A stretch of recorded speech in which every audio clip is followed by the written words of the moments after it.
Hello and welcome to the Amateur of Life and Death podcast. I'm Laura East. Each episode takes a look at a different aspect of the wonderful world of amateur theatre and features an amateur theatre maker talking about their theatrical life, theatrical loves, and the times when they've died on stage. This month's episode focuses on A.R. Gurney's charming 1995 romantic comedy Sylvia. I'll be talking to actor, author and director Jaz Davison about her life and loves in amateur theatre. Jaz is directing the Crescent Theatre's forthcoming production of Sylvia, which runs from the 1st to the 8th of April in the Crescent Theatre.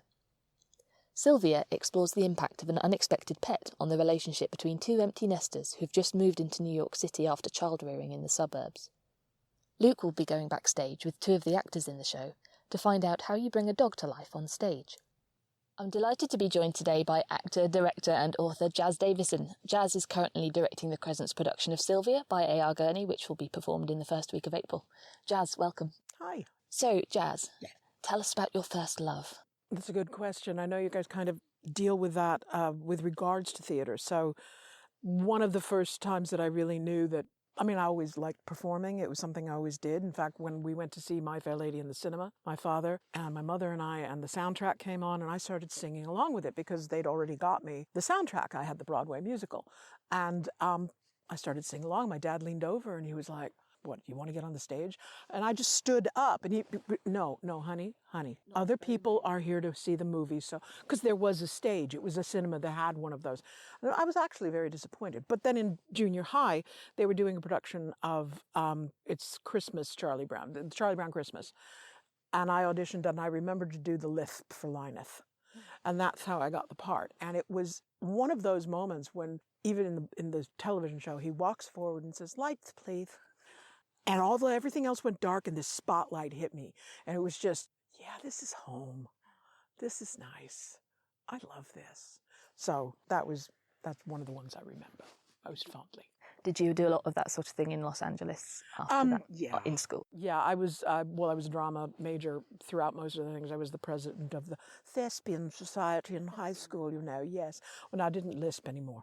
So, yeah, they actually did one of the plays that I wrote for a one-act festival, and the people who were judging it ended up being my professors at university. So I was so entranced with who they were and how they were talking that I put in to go to that school. So that was a lot of fun. And then I stopped acting for a period, and then I went to audition for a show called The Musical Comedy Murders of 1947, I think, might be 48. My daughter was 7, and she loved helping me go through the lines. That, to this day, is still one of her favorite plays. And I got to play an incredibly drunk person who was the lyricist of the team that's supposed to be writing the musical. And I got to drink literally a gallon of water or cranberry juice as a martini or wine or whatever. When we would leave at the end of the evening, the stage manager would hold the door open to the dressing rooms for all the cast and hold the door open to the toilet for me. So that was going back into it again. And then I joined an equity waiver theater called the Knightsbridge. And you deal with people who can still be in equity or still be a union person and work, because in LA especially, you do theater, but you never know when you're going to get called for a film or a commercial or a television thing. So they gave a waiver for certain theaters to be able to use these professionals. And I worked with a ton of people. I helped start a few careers, and it was just a lot of fun. It was a lovely place, and it really honed cut my teeth. I got, which I'd already been doing, but it really fine-tuned certain things. It was a guerrilla theater thing it was repertory. They would do 3 shows a day sometimes. Different shows with the same cast together. And they had 2 separate places. They had one in Pasadena and one near the Dodger Stadium. I don't know if anybody's knowing what I'm speaking about now, but it's California. The LA Dodgers, isn't it? The LA Dodgers. Yeah, I'm not that old. But it was going between the 2. So you'd do a show in Pasadena and sometimes 2 shows. You'd have the matinee and then the evening performance. It might be a different one. And then some people would have to go over to the LA space and do a matinee or an evening of the other. Yeah. So that's why it's like I'm directing Sylvia. I'm also doing Into the Woods. So this is like going back home. It's like, I'm fine. 2 shows, Into the Woods is on in May, is that right? It comes the end of April to the beginning of May. So there's a proper overlap. I have there. a little bit, yeah, good old overlap. I'm here about 5 days a week right now. You've got to do it because you love it. I do. I love it.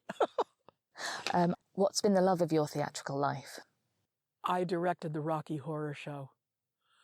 And that was probably, we did the 25th anniversary in LA, and it was one of my all-time, there are two that I really hold on to. That was one of them. I'm still in touch with most of the cast. Jayma Mays was my Janet, and she was in Glee, and yeah. And then she got to do Janet again in Glee with Adam Shankman directing her. So I was like, were we different? Lovely lady. But so there was a lot of different, and then Clint Hummel was my Rocky, and he'd done a lot of extra work. But Rocky is definitely the love of my life. My brother played Frankenfurter, and my daughter played one of the Transylvanians. It was a labor of love from the beginning to the end. So many people that I just absolutely adore. The other one that probably holds as much of a close part of my life is doing the vagina monologues here. We did it at the Crescent just before lockdown. And the ladies and I are all still very, very much in touch. In fact, we're all getting together again on Saturday. And it was a changing experience in a lot of ways, especially just being with all the women. I don't think I've ever really done a show where it was just women. Yeah. So it was quite unique. Quite a rare opportunity anyway, sometimes, if there's a dearth of parts for yeah, and it was lovely. And they were all just amazing, and I love them to death. So that was probably my two biggest loves of the period that I've been doing things, which is a lot. You said the vagina monologues was a changing experience. Can you go a little more into that? How do you mean? Well, I didn't expect to go to some of the levels that I did with them. Even at the very first audition, I worked them through a meditation. I put on some specific music because I'm pagan, and I put on some specific music, and I led them down into a pagan ritual, essentially, and had them imagine themselves going down farther and farther until they went into a pond, and there was the pond, and they could go into it and come back out in the moon's shine. I mean, we just went through the whole thing, and they enjoyed it so much. That was their warm-up. They would walk around and do all their mouth warms-ups and everything, but the rest of it, to center them, to get them into that point, was to just sit down, and they would have them turn the music on over the system, and somebody would talk them through it. I didn't always participate in those, but it was just so fascinating to watch that it made such an impact to them. And also bringing Tootsie Pops to give to Beth, and thereby everybody else. Because Beth was one of your monologists. Who is also Sylvia in this one, yeah. Was that the first time you'd worked together? Yeah, that was the very first time I'd worked with Beth. I had seen her, and I did work on accents with her when she was doing Streetcar Named Desire. She was Stella. So I'd seen her work, but I'd not really worked with her. And so that was a lovely experience. Most of the women I had not worked with, except for Sarah. She was my first Sylvia. Yeah. So everybody just comes back to you after a while. Was that a different amateur theatre in the region? We did at Whole Green. So both of the Sylvias I directed were both over here. I was originally involved in an LA production. That's how I first got to know it. Years before, a friend of mine, Gail Bernardi, who's like a mom to me, directed it at a small theater called Kentwood Players, or the Westchester Playhouse. Was that a professional or an amateur? No, that was a community theater, is what they would call that one. That was not part of the Knightsbridge. Thank you. Mm-hmm. Tell us about the one that got away. The Equity Waiver Theater was doing Into the Woods, and I was moving to the UK, and I was put on as the producer, because it was a brand new director, and I was helping him out as much as possible, and they were worried about a couple of women with regards to the witch, and they all turned and looked at me. Couldn't you stay a little longer? It killed me. It killed me to have to say no.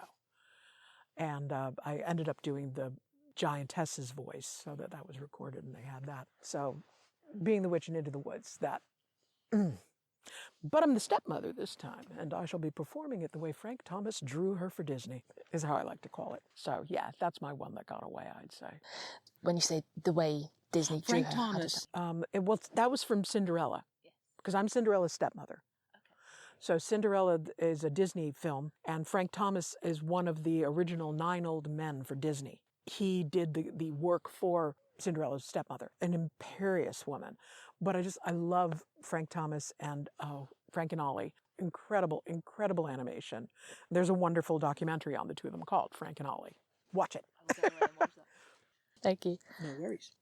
Tell us about a time when you died on stage. You've been looking forward to this. Oh, yeah, I really have, because there's 2. Well, the first one, my daughter, when she was 9, we were told about a production of Alice in Wonderland that was coming. And she was very blonde, straight blonde hair, the fringe. She looked like a little blonde Alice, as did I when I was a child, because we're pretty much twins. But we were doing Alice in Wonderland, and when we went to audition, I was in there with her, and they looked at us and offered us the role of Tweedledee and Tweedledum. And I was like, oh, that's and Diana went, what about Alice? And they said, well, we've actually got, so, and she asked a few other questions, and I said, they're asking us to do a role. So we were doing Tweedledee and Tweedledum. I went up on my lines one day. I totally went up. I could not remember a freaking word. And my daughter, my 7-year-old daughter, started them. And I was like, I know it from now. I got it here. So that was one of the times that I was, and I was saved by my child. Yeah. So that was good fun. The other time I was doing a production of Ruthless. And if you don't know this show, musical, absolutely wonderful. We should do it in the Ron Barber at some point. I've tried to get them to do. It's fun. Is it because the Ron Barbers are smaller space, so is it really suitable for that sort of intimate musicals? Yeah. And this one, it should be done, in my estimation, smaller. Joel Paley and Marvin Laird wrote it. Marvin was Bernadette Peters' pianist. So, and Joel is just freaking brilliant, and he has a plethora of knowledge of old movie films. So in this, it's like a cross between The Bad Seed, All About Eve. I mean, all these genres fly into this musical. And at the end of it, my character, Lita Encore, gets shot. Yeah, isn't that a great name? And my song that I got to sing was I Hate Musicals. But at the very end, I get shot, and I'm supposed to die. So when I died, I made sure I was next to the chair, and that I just dropped, and my feet went out like the Wicked Witch in the beginning of Oz. And one of the first times I did it, I actually hit my head, and you could hear it. And it was a cement floor at the time.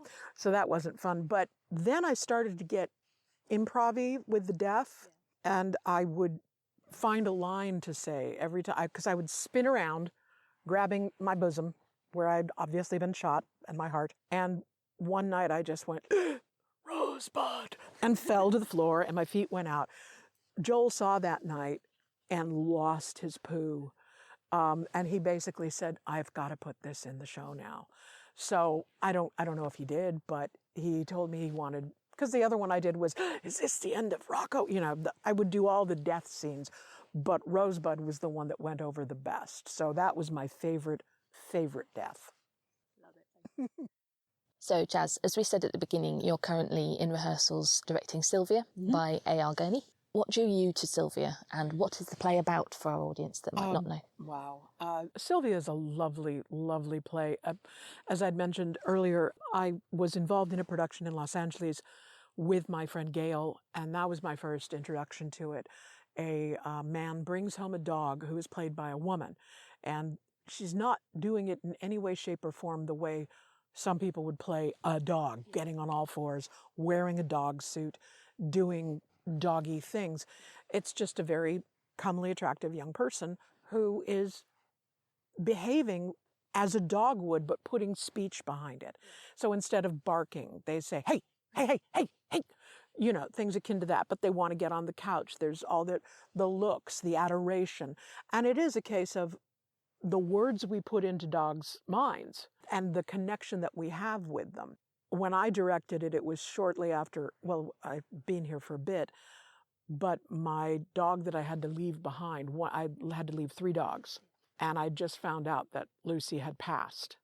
So I wanted to do Sylvia as an homage to my dog, and it was very important to me. I love that show because if you love dogs, If you love dogs, if you had the perfect dog, and everybody has had the perfect dog, Sylvia is something you can't miss. You just can't, because it evokes all those things. If you don't have a dog now, come and enjoy it. If you do have a dog, think about this, and this is obviously what your dog is thinking. It has a lot to say both about relationships between an older couple and the relationships that we have with animals, and how that can throw a wrench or bring things closer. So the older couple in question, that's the married couple, and the man adopts the dog. Yeah, they're an empty nest couple. The last child has gone off to university, and he's having a bit of disillusionment with regards to his employment. And as he goes to the park one day to just sort of let off steam and relax, his dog bounds up and he brings it home. So it's a case of he's kind of on a downward spiral of his work, and his wife is on kind of an upward trajectory with her career. So the clashing between the two is inevitable. It's a good relationship, but I think as with any relationship, a little bit taken for granted. You just sort of expect certain things, and then the unexpected happens, and how do you survive that? And the dog helps to do that.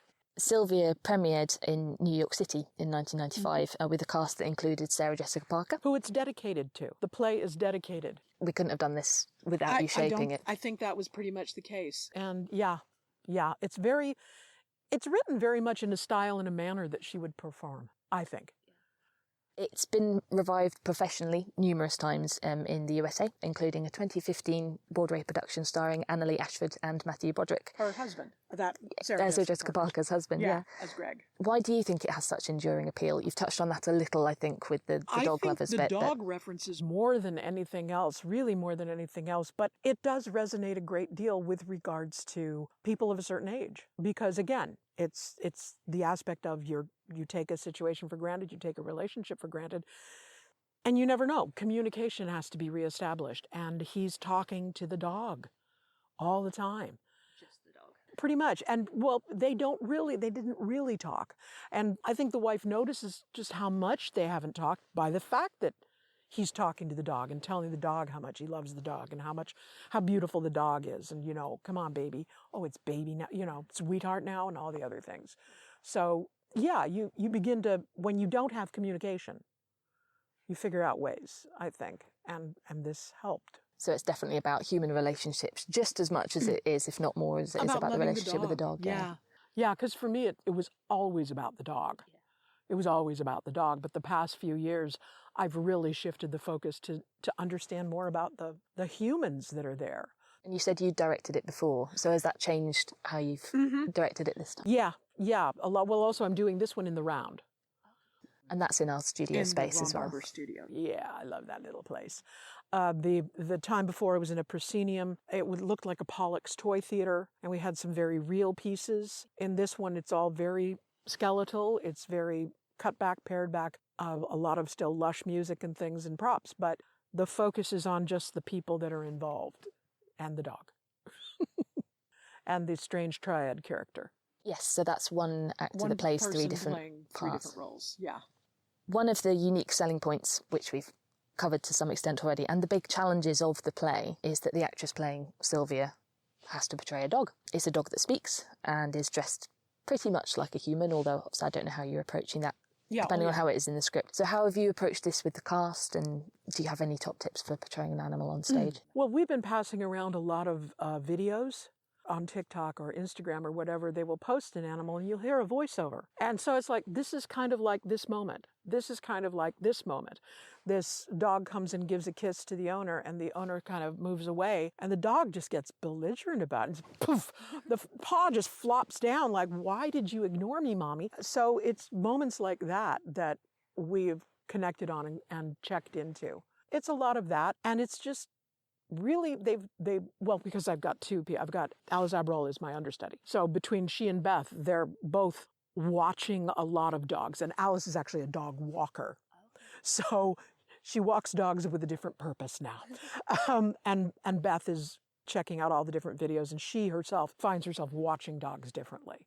So that's it, is to study the nature of it. And it's not that you have to get on all fours, but it's the certain swagger, it's the certain look, it's, the way they would skitter in, the knowing that this would be I can't catch my footing before I leave.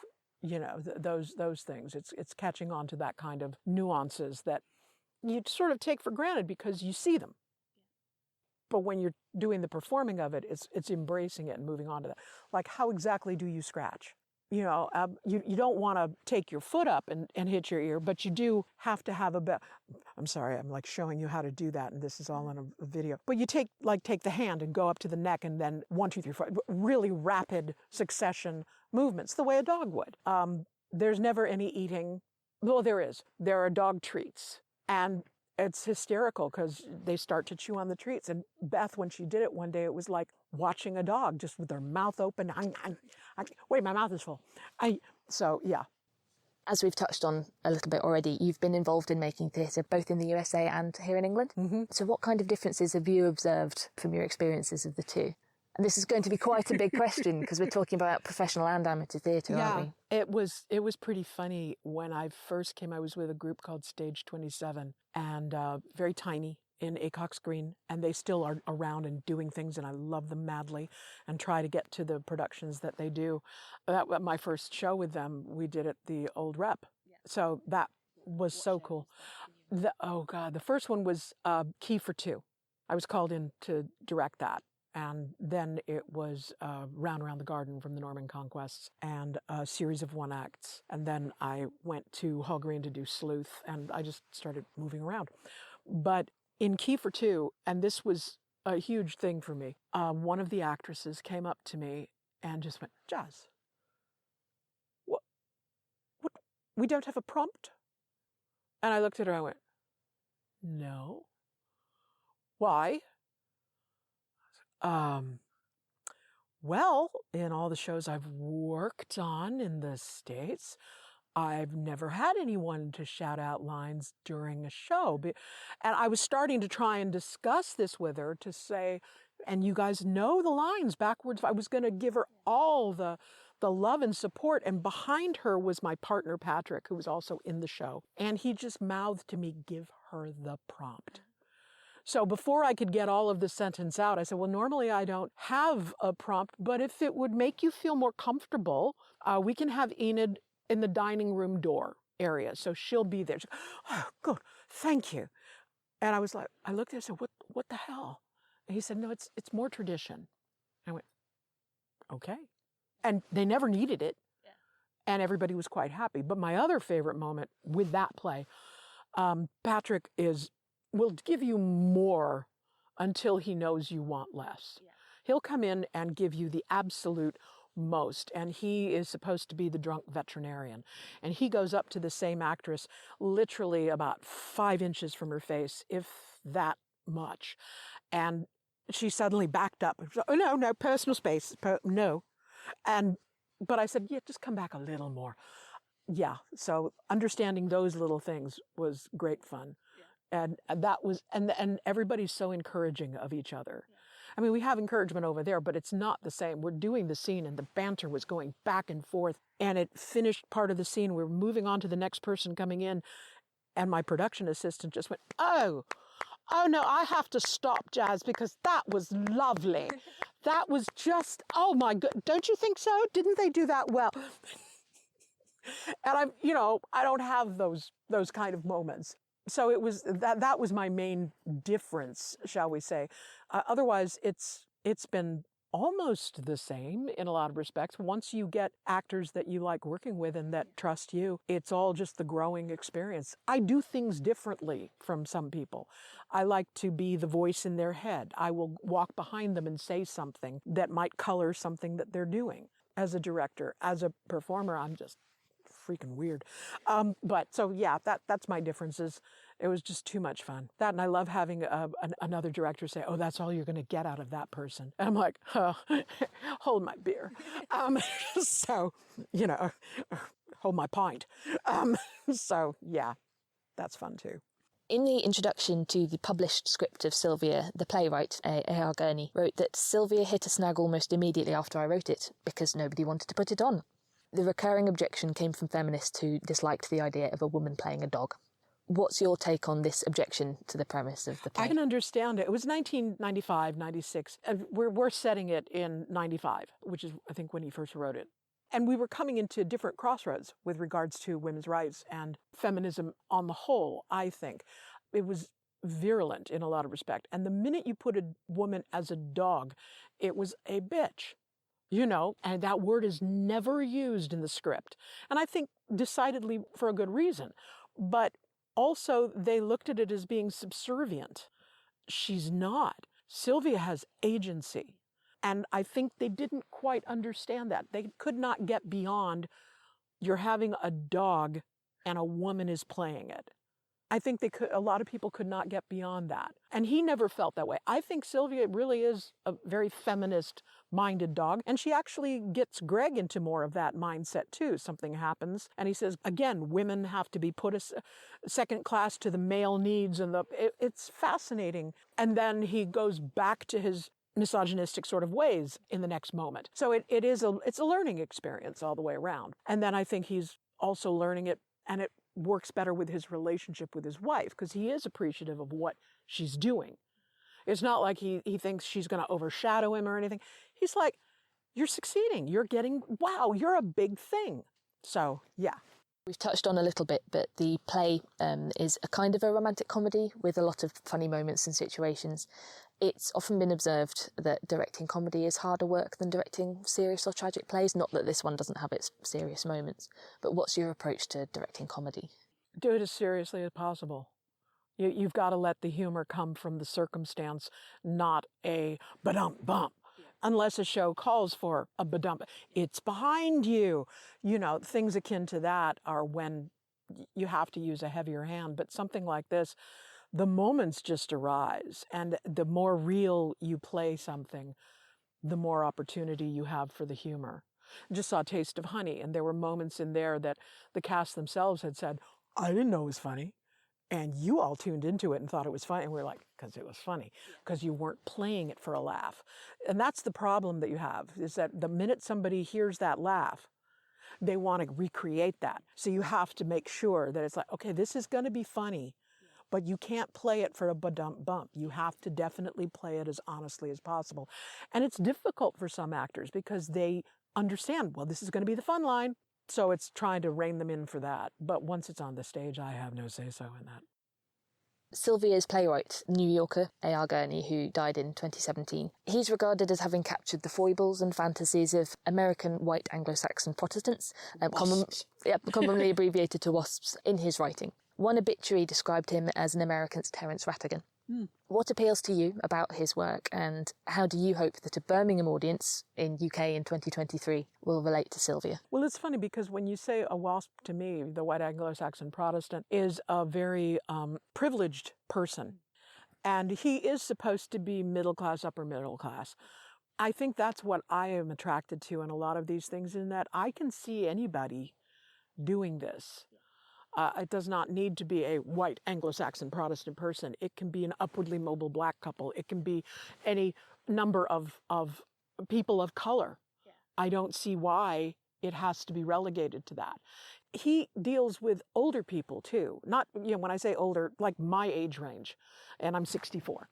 So anywhere from the 50s up. I like that, in that it's giving people that are not always an opportunity to star in things to do those roles. You will have some really good roles for older men. You don't always have them for women. I see his work as very timely. I think it is about relationships, not just with the animal, but with each other. I think this play especially is very timely just in regards to our love of animals and not taking each other for granted. So, and opening communication lines. Do you have a favourite moment in the play? Oh, tell us about it. And every time I talk about it, I get really weepy. And I don't want to give away a lot of it, but she makes reference, Sylvia, to the Odyssey, and how when he gets back, nobody recognizes him. His son doesn't recognize him. His housekeeper didn't recognize him. Even his wife. He's gone for 20 years. Do you know who recognized him? His dog. His dog was sitting on a dung heap waiting for him to come home. And when he saw him, oh, and that whole sequence just, I'm not going to go into the rest of it, but come and see. And you'll cry too. It's so hard to get out. It's really, really hard to say that because, you know, that's what I think we have put into our relationships with our animals, is that they need us, and they do. I'm sure they could survive, but part of us couldn't. So yeah, I think it's more of the part of us that couldn't, and we don't want to think about the fact that they could. And is there anything else you would like to talk to us about? I am an author. I have a book, Once Upon a Mouse. It's a lot of fun. It's a book about fairy tales. A mouse breaks fairy tales and then has to fix them, is the way my illustrator had put it. He's a gaming industry artist, Daniel Kabuko. He's done Death Stranding the most recently. He was on the original Lara Croft Tomb Raider. He did Soul Reavers. He's, you know, massive following of people and brilliant art. And what he did was he just brought everybody to life, you know, because I did have, everybody was based. I don't create the character based on a person, but I cast it. Yes. So I'll cast my books. As I do it, I go, oh, my brother could play this part. My daughter could play that. My son could play this. Oh, yeah, Ian could play that. So, yeah. It's quite a theatrical way of approaching it when you think about it. Well, I'm coming from a theatrical background, so. Do you write for the stage at all? I did. I have a few plays that were done. I did a one-act for Stage 27. I have another one-act that we've done in different areas in LA, and a few full-length plays, but nothing else. My favorite one-act was in my university, and I couldn't watch the show because there were 2 sign interpreters, American Sign Language interpreters, doing it for the deaf. And I just sat there watching these people interpret my play. It was fascinating. I felt I had arrived. When you see your play becoming sign language, it's just fascinating. I love that. Are you ever tempted to do more of that for here, or? You know, I don't know. I'd have to really go over the plays again because they were written at a completely different time in my life. Yeah, I would have to want to do that. And right now, it's hard enough getting the books done. You know, and I mean, there was trauma involved in in dealing with what I dealt with. It was not an easy go, but in the end of the day, I have a book that I can hold, and I'm very pleased and proud of that. My dad was proud of that, which meant a great deal, that I was able to hand him not the final copy, but give him a copy of it, that he could say, this is what, and he would tell me, this is what my daughter, she's done a book. So that was good fun. And both my kids are in it in some way, shape, or form. Well, especially my daughter. My son's not quite in it. He thinks he is, but it really isn't him. But my daughter is both Hansel and Gretel. And then there's the audiobook, which I am in as well. And I was able to get 3 of the people who they're based on that I cast to do voices. So the 4th one would have been Billy Connolly, and he wasn't available. He's Leo the cat. He's very busy. Yeah, well, you know, he was ticking around on his banjo. I don't know. What's your social media handle, if you want people to... J.A. Zarifian is my author page on Instagram, J_A_Z,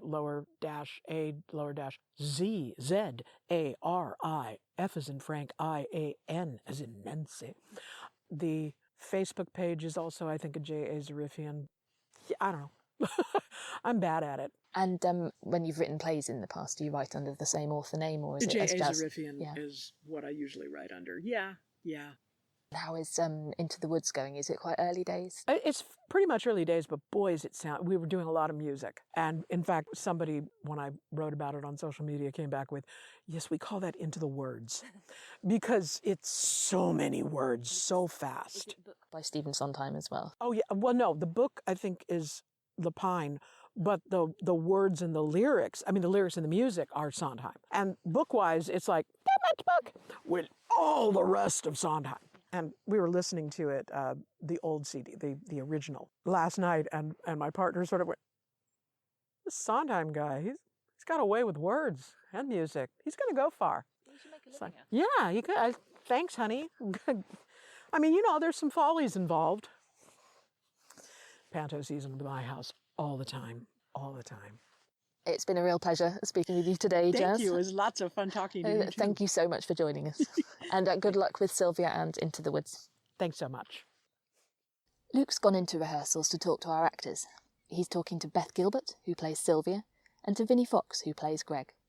Over to you, Luke. So I'm delighted to be joined by two of the actors currently rehearsing for the show, Beth, who plays Sylvia, and Vinnie, who plays Greg.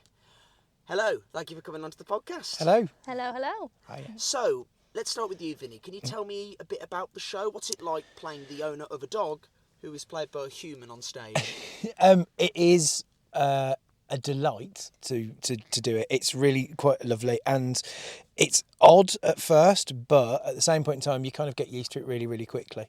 But I'm actually in real life allergic to dogs, so this is good. And Beth, the role of Sylvia is a fascinating and challenging one. She speaks and responds to the other characters in dialogue, there's no barking. Yet in other ways, she is still very dog-like. How are you approaching that character? I mean, what are the challenges and what's most fun about it? Yeah, it's a tough one, where to even start. Yeah, she's a really interesting character because it isn't naturalistic in a way. You're hearing a dog speak, and not just speaking their thoughts, as you said, they're interacting with characters, and the other characters can understand her. But in the same way, you need to kind of authentically, as an actor, play that character. And a huge part of that character is the fact that she's a dog. So it's a real challenge as an actress, and one that I'm really, really enjoying. I think the key bits for me was sort of the mannerisms and some of those characteristics. I'm trying to see her as a dog in human form, rather than trying to play a dog. So trying to take some of those characteristics that we see in dogs quite a lot and sort of think, how would that manifest in a human? So quite an excitable, very physically kind of active and interested and curious kind of person is what's coming out. But it's fun because you really get to experiment. I'm certainly looking at dogs in the street a bit differently as well. Same. Yeah. So, Vinnie, in the show, the introduction of Sylvia into Greg and Kate's relationship starts to threaten their marriage, which seems to be a long and happy one at the start of the show. So how does Greg change after Sylvia comes into his life? Well, I don't really give too much away, but as a person, I think he's at a point in his life where he's watching his spouse that he loves having a wonderful life and moving forward, and he is still trying to find where he is. And the introduction of Sylvia is part of that process, and he needs her in his life to kind of point him in a direction that he didn't realise he wanted to go in or knew he needed to go in, but that has helped him along that line. And I just think that it's always nice that, the kids have already left and all this sort of stuff, and just that he's got a lot of love to give, but he doesn't know where to place it at the moment. And I think Sylvia is where he wants to place it. Whether that's the right place or not, we don't know. We might find out. We'll see. But and that's where I think Greg is. And he does love his wife. He really does. But I just think that there's something that he's not comfortable with at that point. Now, this next question, I think technically you've probably already answered this, but Beth, what's it like playing the other woman in a relationship when the other woman is actually a pet dog? Yeah, it is interesting because you're right that a big part of the story is that she becomes this other woman, and there are some really interesting kind of bits of dialogue in the script that really lean into that. And I think that's really fun. And a lot of the time, those bits of dialogue come when the audience has established that she is a dog. So it then becomes even more fun, I think, to lean into it more. I think I'm actually finding it quite fun because it is a comedy. I don't want that to reflect badly on me, I think, as an actor. But I'm enjoying it because I think they are some of the more comedic moments in the script, and it's definitely fun. You know, the other woman is an interesting role anyway, but to then throw on the lens of, oh, you're also a dog is a fun one. So this question could be for both of you. Mm-hmm. Mm-hmm. In the play, we see Sylvia being taken for walks on a leash, playing fetch, getting treats, doing tricks, and even mating with a male dog. How do you solve these challenges as two actors on stage? Well, I'd like to clarify the mating with a male dog does happen off stage, so that's one way to solve those, Yeah, those that's that issues. sorted straight away. I don't know. I think it's we just go for it. Do you know what I mean? It's not necessarily we try and hide it or anything like that. It's like, obviously with exception to certain things, but yeah, you know, all those things we show because it rounds those characters, it rounds Sylvia, you know, and again reinforces with the audience she is a dog, and you know, and that's lovely, and I think it's just nice. It's just a really nice play. I've one of those ones where you kind of go, oh yeah, this is right, this is nice. You know, that's for me. Anyway. I definitely enjoy the treat part of it. That bit's one of my favourites, I think. Nice and easy to do that on stage. But yeah, I think Vinny's right. It's about trying to portray it authentically. It is strange when you think you're leading a human on a leash, but actually it's all about, for the audience, reminding them that this is a man and dog relationship, as it were. And I think all of those things are really key because there'll be lots of people in the audience who will see this interaction daily, have pets themselves, and I think that's really important to establish and remind at all opportunities that Sylvia is a dog. So, avoiding spoilers if you can, do you have a favourite moment in the show? Can you tell me about it? I definitely do. It's a moment with a cat, and that's all I am saying about that. Because, yeah. I think that might be my favourite moment too. I also, though, equally enjoy the part where Sylvia does some tricks. Yes, that's and Sylvia is rewarded in lovely small treats for those tricks. So that's my favourite part. What's been the most challenging thing about rehearsal so far? I think because obviously, you know, and it says it on the blurb that it's set in New York, and that these characters, again, you have to be authentic with your accent, and it's just trying to find that in that character, and because, you know, they're living a new life kind of thing, and you're just trying to you want to deliver them appropriately. You don't want it to be some sort of mock version of an accent. You're just trying to be as that. I find that quite difficult. Yeah, I think mine would probably be quite an obvious one, in that finding the physicality of a dog without being too dog-like. Like you say, there's an absence of barking, and I am not on all fours all the time, so it's trying to find those moments of characterization, as well as the dialogue that kind of comes with it. Brilliant. So now we're going to come to our quickfire questions, or backstage binaries as we call them. So I'm going to ask you for your instinctive response to the following quickfire choices, and then at the end of the round I'll give you an opportunity to expand on or clarify one of your choices. What I'll do is I'll take it in turns. So Okay. So then I'll just point. I mean, it's rude to point, but they can't see that. Kevin, you can edit this bit out. Okay. So, on stage or backstage? On stage. Studio or main stage? Studio. Act or direct? Act. Lighting or sound? Sound. Rehearsal or performance? Rehearsal. Tech or dress? Dress. Sing or dance? Sing. Hair or makeup? Hair. Modern or period? Period. Comedy or tragedy? Comedy. Set or props? Props. Shakespeare or Sondheim? Shakespeare. Cats or dogs? Dogs. Cats or dogs? Lizards. Okay. So, Beth, you said you prefer rehearsal to performance. Is there a reason why?